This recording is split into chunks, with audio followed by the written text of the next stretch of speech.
좋아.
네, 저희 이제 2교시 빠르게 하고 끝내 볼까요? 네.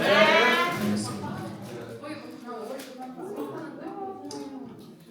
자, 다들 휴식 시간 잘 보내고 오셨나요? 네. 그 특수교육에 대한 꿈을 1교시에 좀 채워보았다면 2교시는 진짜 생존에 관한 이야기입니다. 2교시 실습 생존 매뉴얼 쟤네 왜 저러지 여자분도 소리 안 듣는 법 시작하도록 하겠습니다. 실습 나가셔서 그 담당 선생님들이나 다른 선생님들께 예쁨 받고 싶으시죠? 그죠? 예쁨까지 받으면 좋겠지만 제 생각에는 쟤는 왜 저러노? 가야 되라서 저러나? 이런 기분 나쁜 소리를 안 듣는 게 더 좋을 것 같습니다. 지금부터 제가 알려드리는 건 교과서에 안 나옵니다. 교수님도 모르실 수도 있어요. 그래서 이번 시간에는 여러분보다 조금 더 현장에서 많이 굴러본 선배만 해줄 수 있는 실습생 꿀팁, 복장이나 인사 같은 기본적인 것들부터 제가 지도교사분께 제대로 말씀 안 드렸다가 못될 뻔한 썰까지 다 얘기해드리도록 하겠습니다. 특수교육 실습 생존 전략 첫 번째는요, 첫인상의 기술입니다. 이 실습 첫날 여러분의 행동이 여러분의 4주 실습 수명을 결정합니다. 실습 첫날의 지각은 자살행위입니다. 가장 기본적으로 지각은 절대 금지인 거 알고 계실 거라고 믿습니다. 오세훈 교수님이 자살해라라고 말씀 많이 하셨죠. 지각하시면 자살하셔야 됩니다. 알겠죠? 출근 시간은 칼같이 지키셔서 학교에 가시길 바라겠습니다. 만약에 내가 오늘 지각할 것 같다, 그러면 절대로 동기들에게 부탁해서 전달하지 말고 선생님께 직접 전화를 하세요. 하셔서 아프다고 거짓말이라도 치십시오. 알겠죠? 칩시다. 알겠죠?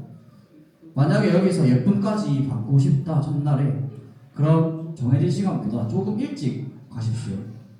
가셔서 소독 티슈로 학생들 책상을 좀 닦는다거나 아니면 교실 창문을 활짝 열고 환기를 시킨다던가까지 하신다고 하면 베스트입니다.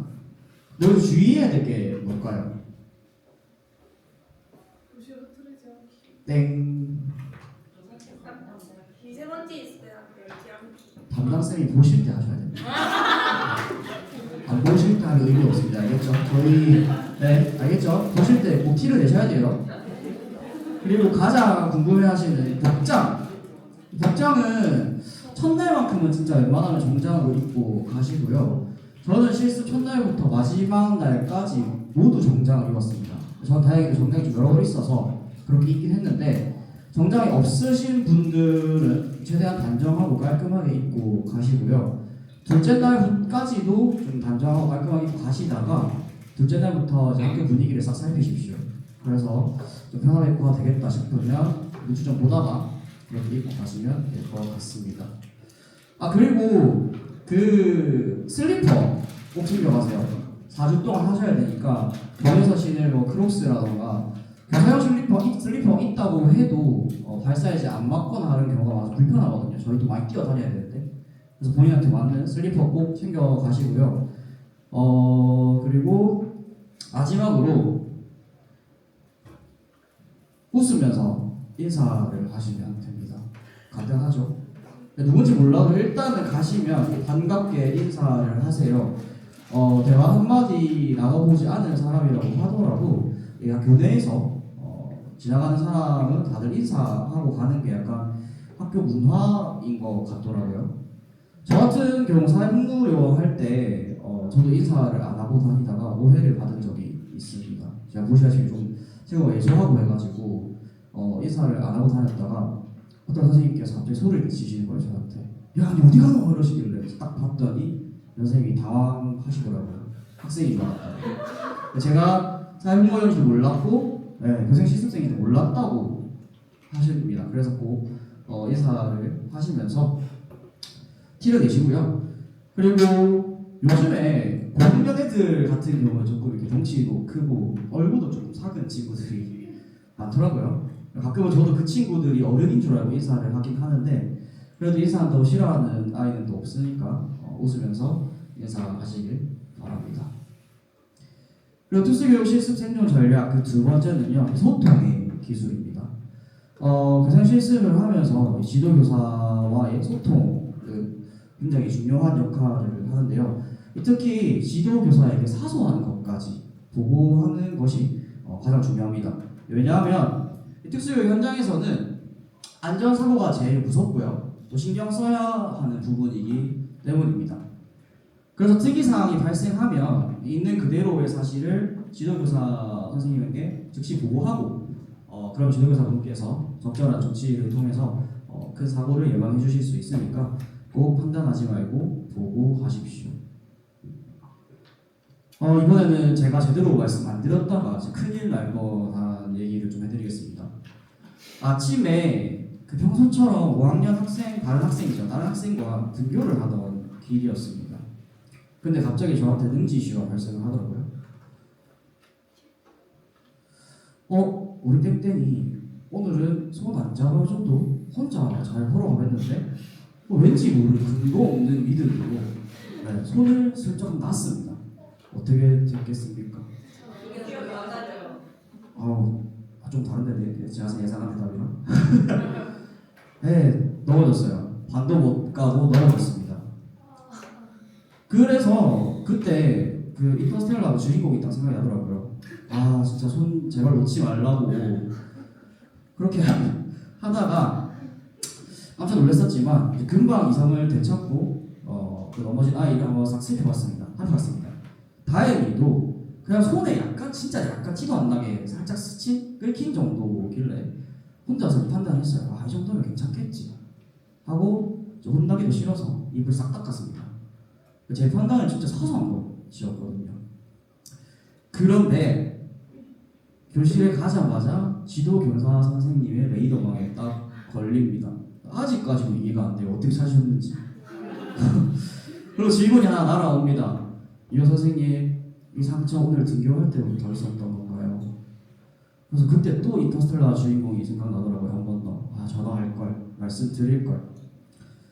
그래서 3초 고민하다가 아니요, 제가 오늘은 혼자 걸을 수 있을 것 같아서 혼자 걷게 하다가 넘어졌습니다. 그래서 죄송합니다 라고 말씀을 드렸어요. 알고 보니까 이 학생의 또 부모님께서 하필이면 교육 쪽보다 안전에 되게 민감하신 분이셨습니다. 다행히도 지도교사 선생님께서 그 기가 막히게 발견을 하셔가지고 적절하게 대처를 좀 해주셔서 잘 말씀드렸기에 막전이지 만약에 그대로 넘어가서 애들을 그대로 학교시켰다 그랬으면 학교 전체에 좀 오해가 생겼을 뻔한 아찔한 상황이었습니다. 지도교사 선생님이 그때 저한테 하신 말씀이 아직도 기억이 납니다. 이런 선생님, 괜히 혼자 판단해서 오해 사지 마세요. 사소한 거라도 저한테 말씀해 주셔야 제가 책임지고 조치할 수 있습니다. 이런 경험을 한 뒤에 얻은 교훈이 하나 있습니다. 실습 당시에. 보고는 실습생의 방패다. 여러분 기억하십시오. 보고는 귀찮은 절차가 아니라 여러분의 보고는 방패입니다. 판단은 방패는 실습생이 아닌 그 지도교사가 하고요. 또 책임도 지도교사가 집니다. 여러분은 그냥 블랙박스가 되셔가지고 학생과 함께하는 모든 상황을 투명하게 공유만 하시면 됩니다. 이제 그게 실습생으로서 여러분들이 사랑받고 또 실습생으로서 살아남는 최고의 소통 기술입니다. 이런 안전 말고도요, 보고 말고 단순히 지도교사와 소통을 하면서 친목도 쌓아놓는 것도 굉장히 도움이 됩니다. 이 학생들에 대한 궁금증뿐만 아니라 지금 여러분들 아마 내 지도교사 선생님은 어떤 분이실지 되게 궁금하시기도 하고 기대도 되실 겁니다. 지도교사 선생님께서 좀 빡센 분이시든 아니면 좀 유한 분이시든 내 편으로 만들어 놓으면 나중에 써먹을 기회가 분명히 생깁니다. 써먹는다는 표현이 조금 유식하지 못하긴 한데 정말로 임용 때나 나중에 써먹을 기회가 생겨요. 왜냐하면 지도교사 선생님은 여러분의 평가자이기 이전에 인생을 바꿔줄 기인이 될 수도 있거든요. 제가 왜 이렇게 지도교사 선생님을 내 편으로 만들려고 하는지 좀 현실적으로 이유를 말씀드리겠습니다. 첫 번째로 지도교사 선생님께서는 임용 모샵 최종 합격의 계기스콘이 되어주실 수 있습니다. 여러분 1차를 합격하면 끝일 것 같죠? 2차는 아무것도 아닐 것 같죠? 임용고시 진짜 지옥은 2차입니다. 1차 같은 경우는요, 제가 봤을 때는 이 가야대라는 플레이스에서 크게 막 변별력이 없어요. 다른 이름 있는 대학도 그렇고, 그리고 가야대라고 해도 다 개인 공부이기 때문에 1차 시험은 크게 막 상관이 없습니다. 그런데 2차에서 조금 차이가 나더라고요. 학교 그 차이가. 그게 어떻게 된 거냐면 다른 학교를 말을 좀 들으니까 1차 붙은 학생, 일단 본거는 분위기도 다릅니다. 알고 계시겠다만 분위기가 다르고 공부를 해서 열심히 해서 1차를 붙은 학생들끼리 학교에서는 자연스럽게 스터디 1으로 만들어서 그 친구들이 할 수 있는 것들을 알려주고 그런 것들이 좀 많다고 하더라고요. 근데 현실적으로 말씀드리면은 아직 가야대 학교는 제가 봤을 때 부족한 것 같습니다. 그래서 저는 2차 임용 2차 시험으로 2차 시험 준비할 때 G스쿨 2차 그 정조희 강사님 강의를 좀 들었습니다. 근데 이 G스쿨 2차 강의 100번 듣는 것보다 현직 선생님의 피드백 한 번이 더 강력합니다. 선생님 저 이번에 1차 붙었는데 2차 좀 봐주시면 안 되겠나요? 라고 연락을 드렸을 때 실습 때 예쁨 받았던 제자라고 하면 선생님 어떻게 하실까요? 당연히 달려오셔서 봐주시겠죠. 현장에서만 나오는 바이브 그리고 아이들이 다루는 눈빛 그리고 면접관들이 좋아하는 키워드 이런 것까지 이거 현직 선생님들께서 제일 잘 알고 계십니다. 실제로 실습 때 맺은 인연이 임용 합격까지 이어지는 경우가 많습니다. 제가 합격하고 연수원에 가서 이제 다른 동료 교사분들께 여쭤보니까 지도교사를 포함해서 현직 교사분들께 많은 도움을 받았다고 하시더라고요. 저도 처음에는 여러분들 알고 계신 오태영 교수님이나 아니면 장현주 교수님 등등등 다른 교수님들께 연락을 드리려고 했었습니다. 그런데 귀찮은 게 결국에는 2차 시험까지 이어지더라고요. 그래서 아니라 생각으로 같이 공부하는 사람이랑만 2차 준비를 하였더니 2차에서 진짜 망했습니다. 진짜 망했습니다. 그래서 그러니까 여러분의 지도 교사가 미래 여러분을 합격시킬 수 있는 1타 강사가 될 수 있다는 사실 잊지 않으셨으면 좋겠습니다. 자, 또 계속 그 지도교사 선생님과 왜 친목을 쌓아 넣어야 하느냐? 바로 임용이 떨어질 수도 있기 때문이죠. 선생님 저 임용 안 붙으면 어떡하죠? 다들 걱정 많이 되실 겁니다. 그때 우리한테 필요한 게 뭐다? 바로 기간제 교사 자리입니다. 이런 기간제 교사 자리를 구할 때 지도교사 선생님은 취업 시장에 가장 빠른 길이 되어 주실 수도 있습니다. 교육 현장의 풀은 좁다는 말 많이 들어보셨죠? 되게 좁다. 소문 금방 난다. 정말로 학교 현장은 생각보다 좁은 것 같습니다. 특히 특수교육 쪽은 더더욱이요. 어디 학교에 자리가 났는지, 뭐 어떤 학교가 분위기가 좋은지, 심지어 지금 나한테 오는 실습생은 누구인지까지도 알 방법이 있더라고요. 진짜로. 그래서 인근 학교 선생님들이 가끔씩 이제 전화가 온대요. 거기 실습생 괜찮은 애 있었냐? 우리 학교 기간제 자리 났다. 추천 좀 해줘. 라고 이제 물었을 때 지도교사 선생님께서 저번에 애한테 갔던 가야대 실습생 걔 진짜 애들한테 기가 막히게 하고 수업도 잘하던데 이렇게 한마디 해주시면 여러분들은 그냥 바로 기간제 프리 패스 끊는 겁니다. 낙하산이 되시는 거예요. 그래서 꼭 지도교사님과의 소통 잘 하시길 바라고요. 자, 그럼 어떻게 해야 선생님이 내 편이 되냐? 거창한 거 아닙니다. 모르면 무조건 물어보십시오. 아는 척 하다가 사고를 치는 것보다 100번 물어보고 제대로 하는 실습생 선생님들을 훨씬 더 신뢰하십니다. 그리고 지도교사 선생님의 피드백을 기록하십시오. 선생님이 지나가듯 하신 말씀도 일지나 수첩에 적고 다음날 바로 수정된 모습을 보여주신다면 와 얘는 내 말을 귀담아 듣고 바로 바뀌었구네 하는 순간 여러분 이미 그 선생님의 최애 제자가 되어 있을 것입니다. 자, 다음 생존 전략은 지도의 기술입니다. 실습 나가시면 아이들이 너무 예쁘고 안쓰러워가지고 뭐든 다 해주시고 싶을 거예요, 선생님으로서. 여러분 꼭 기억해야 할 게 하나 있습니다. 우리는 베이비시터가 아니라 특수교사입니다.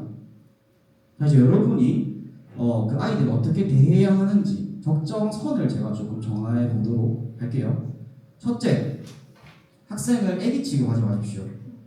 초등학생은 초등학생답게 대해야 됩니다. 학생이 신발을 혼자 신을 수 있는데도 너무 막 불쌍해 보이고 빨리 해주고 싶어서 우리 땡땡이 선생님이 신발 신겨줄게 하면서 아기 다루듯 해주는 분들이 분명히 계십니다. 이건 학생을 도와주는 게 아니라 자립 기회를 뺏는 것입니다. 현실적으로 학부모님도 아이를 평생 따라다닐 수 없는데 저희가 선생님이라고 평생 따라다닐 수 있겠습니까? 그러니까 학생이 스스로 할 수 있는 부분은 묵묵히 기다려주세요. 뒤에서 지켜보는 것도 아주 훌륭한 지도입니다. 여러분은 헬퍼가 아니라 티처라는 사실 꼭 잊지 마시길 바라겠습니다.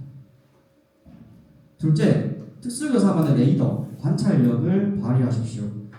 학생을 단순히 예뻐만 하지 말고 왜라는 질문을 계속 던지세요. 오늘 땡땡이가 평소보다 소리를 많이 지르네? 에서 끝나는 게 아니라 약 먹고 시간이 좀 지나서 효과가 풀렸나? 아니면 뭐 어제 잠을 좀 못 잤나? 이런 등등 그 학생이 하는 행동의 원인을 파악하려고 노력해 보십시오. 그렇게 한 다음 기록을 생활하는 겁니다. 이 학생의 사소한 변화를 수첩에 적어놨다가 지도교사 선생님께 오늘 땡땡이가 이런 행동을 보이는데 혹시 이런 이유 때문일까요? 라고 질문을 해보세요. 그러면 지도교사 선생님 눈에 여러분은 그냥 교생이 아니라 준비된 동료 교사로 보일 겁니다.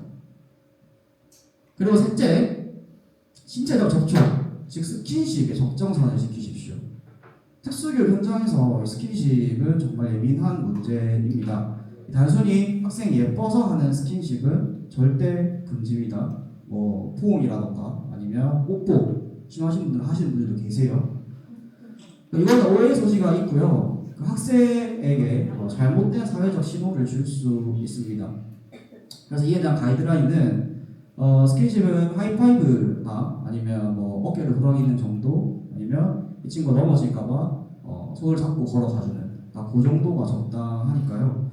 그렇게 해주시면 될 것 같고요. 특히 고학년이나 아니면 성별이 좀 다른 학생의 경우는 더 주의하셔야 됩니다.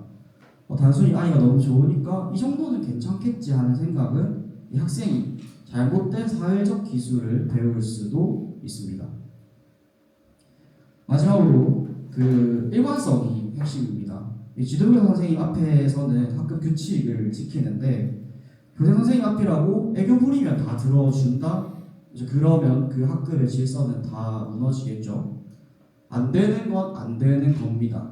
웃으면서 단호하게 말하는 법을 연습하십시오. 그걸 보고 선생님도 해줄 수 없어. 수업 시간에는 자리에 앉아야지를 웃으면서 하세요. 라고 명확하게 선을 그어주는 것이 학생을 진정으로 위하는 길입니다. 실습생은 아이들에게 가장 만만한 사람이자 또 가장 새로운 사람입니다.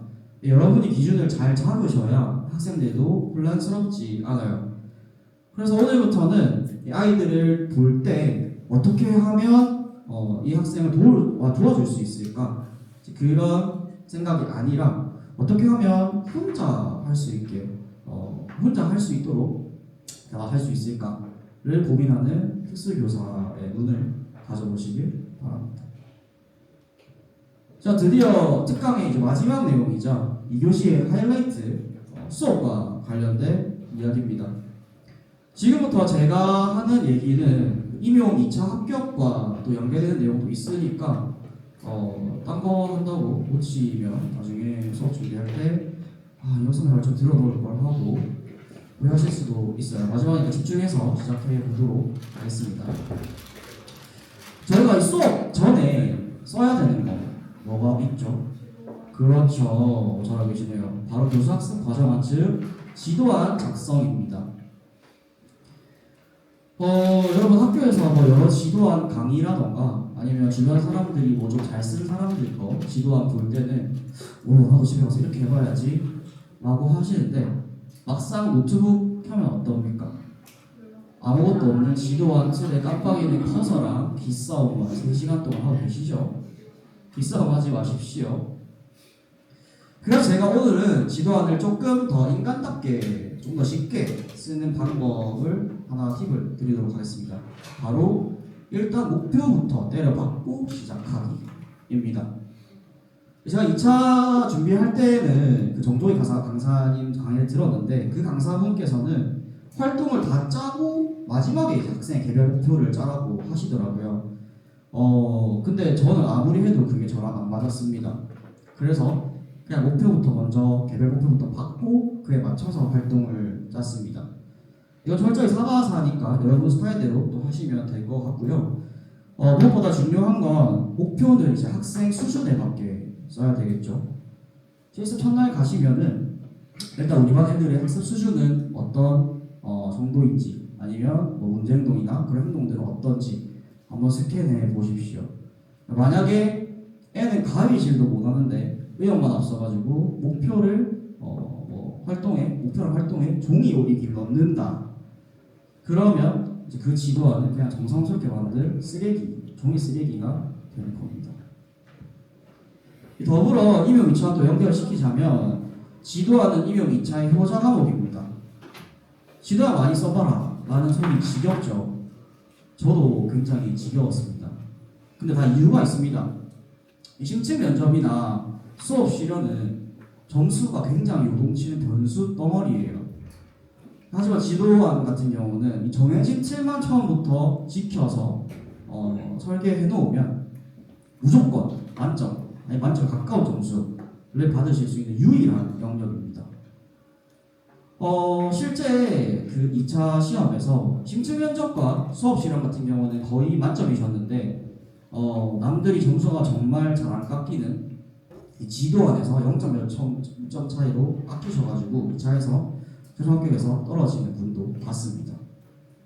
그러니까 실습 때 지도안 쓰는 게 귀찮아도 지금 하는 연습이 나중에 임용을 좀 쉽게 해주니까 충분히 많이 써보시길 바랍니다. 강제로 쓰셔야 될 거예요 아마도. 자, 지도안을 썼으면 이제 수업을 진행해야겠죠. 수업을 진행하다 보면 학생이 소리를 지른다던가 아니면 뭐 울어버리던가 그런 돌발 상황이 정말 다양하게 발생합니다. 그때 필요한 것이 바로 특수교사로서의 유연한 판단력 입니다. 자, 이와 관련된 이야기도 제가 하나 더 해드릴게요. 혹시 좀 모르시는 분들이 많이 계실 것 같은데 강정기 선생님 기억하시나요? 기억하시죠? 여기 계신 분들은 저랑 같은 졸업생인데 편입생 졸업생인데 그 선생님과 함께 관련된 썰을 하나 풀어드리도록 하겠습니다. 저는 그 선생님과 함께 교정 실습을 갔었습니다. 같은 곳으로요. 공개 수업할 때 얘기고요. 아시는 분은 아시겠지만 그 강정 선생님은 발표, 수업 이런 거 진짜 완벽할 정도로 나이스하게 하십니다. 물론 그때 공개 수업도 진짜 완전 완벽하게 하고 계셨어요. 저도 참가를 했는데 분위기가 최고였는데 갑자기 학생 한 명이 손을 번쩍 들더니 선생님 화장실 가고 싶어요 하는 겁니다. 강정 선생님께서 학교 규칙이 이제 있으니까 첨가한 수업이기도 하니까 우리 학교 규칙 뭐였지? 하고 수업 중에 참아보자라고 말씀을 하시고 수업을 그대로 진행하십니다. 근데 1분도 채 안 돼서요. 학생이 한 번 더 손을 듭니다. 선생님 화장실 가고 싶어요. 그래서 얘가 공부를 하기 싫어서 그러는 건가? 조금 쎄한 느낌이 있었지만 그래도 조금만 더 참아보자. 조금만 더 이따 가보자 라고 말씀을 하십니다. 그랬더니 학생이 진짜 큰 목소리로 선생님 똥 마려워요 라고 소리를 치는 겁니다. 그때 교실은요 진짜 다 웃음바다가 됐고 참관하신 선생님들께서도 전부 다 너무 웃기고 귀여워하셔가지고 네, 그렇게 썰이 있는데 이때 만약에 여러분들이라면 어떻게 하시겠습니까? 첫 번째, 안돼 수업 규칙이니까 싸돌아 너 여기서 싸라.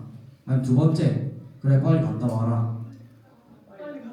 그렇죠. 당연히 보내야 됩니다. 생리적 현상은 교육으로 막을 수 있는 게 절대 아닙니다. 알고 계시죠? 근데 여기서 필요한 것이 특수교사의 핵심 역량인 눈치와 판단력, 유연함입니다. 이게 진짜 그 똥, 아니면 수업을 하기 싫어서 부리는 가짜 똥인지 빠른 시간 내에 파악을 하셔야 됩니다.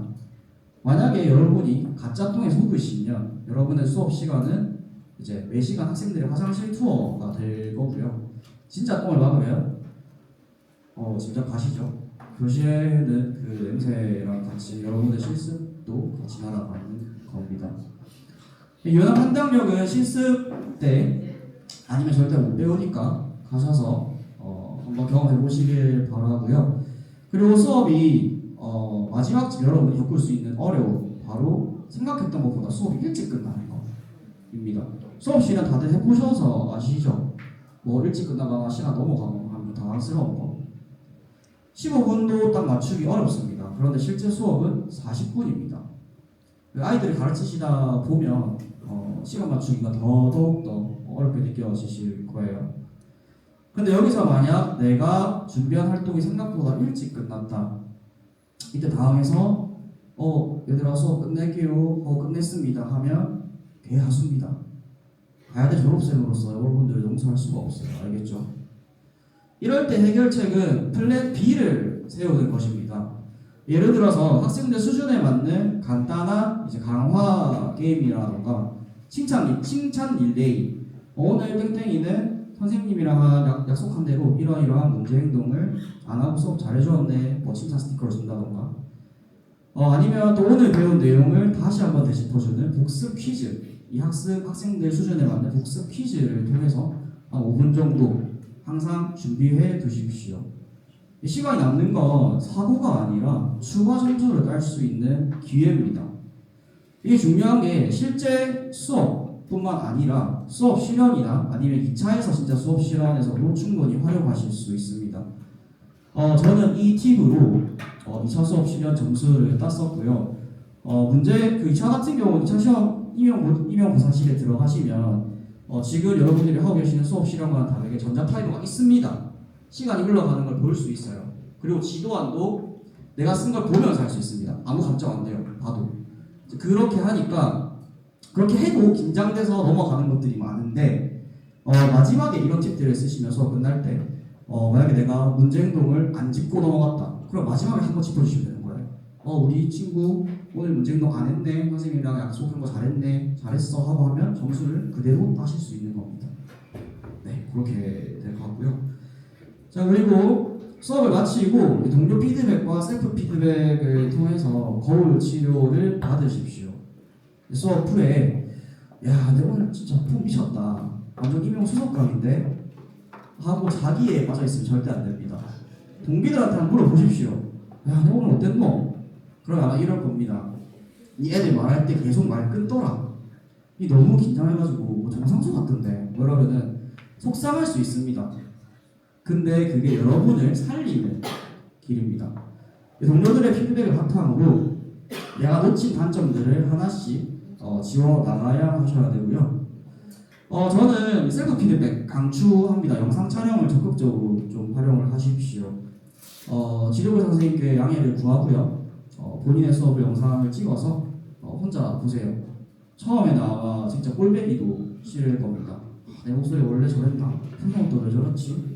하고 싶을 거예요. 근데 왜 이렇게까지 해야 되냐? 그 이유는 이런 고통스러운 거울 치료를 견뎌내야만 참관 수업은 물론 1년 2차 수업 실현실까지 당당하게 웃을 수 있습니다. 근데 진짜 웃으시면 안 돼요. 전부 다 2차 실험실 들어가시면 다 이래요. 표정 분석하는데 전부 다 이래요. 안 쳐다봐요 심지어. 진짜 이래요. 왜냐면 근데 나중에 들어보니까 그 평가관들이 그 응시자를 쳐다보면 안 된다고 합니다. 그래서 거의 무표정을 짓거나 아예 반응을 안 해주신다고 해요. 하여튼 2차 시험장 들어가면 정말로 이렇게 앉아 계시고요. 표정 보시면 아주 기가 막힙니다. 완전. 그러니까 이제 실습 때 미리 내 단점을 보완하시고 내 실수를 영상으로 확인하면서 셀프 교정을 마치신 분은 그 어떤 중증 면접이나 돌발 상황에서도 또 흔들리지 않으실 수 있습니다. 여러분 이번 실습은 여러분이 특수교사라는 옷이 내 몸에 맞는지 입어보러 가는 시간입니다. 처음엔 옷이 크고 헐렁해서 자꾸 넘어지고 실수를 하실 수도 있습니다. 괜찮아요. 그 옷을 내 몸에 맞게 수선하는 과정이 바로 실습이니까요. 실수하는 걸 두려워하지 마십시오. 그 대신 실수를 거울 삼아서 내일은 오늘보다 조금 더 능숙한 선생님이 되시면 됩니다.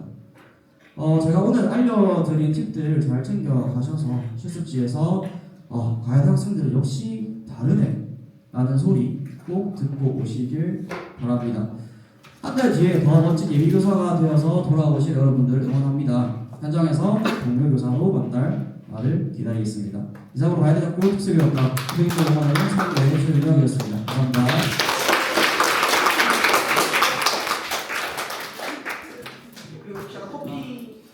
정답 맞추신 분 그분 오시면 받아드릴게요.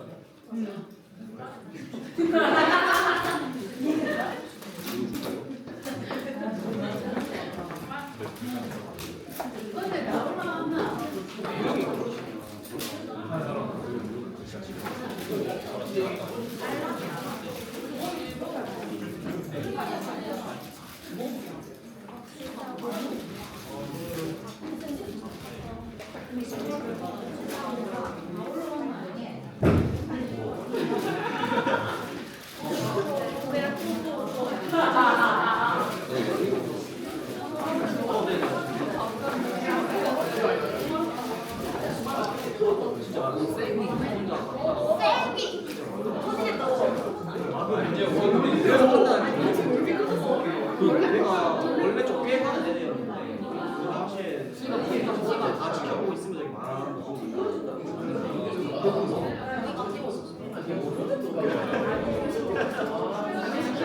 그걸 봤습니다. 그렇죠.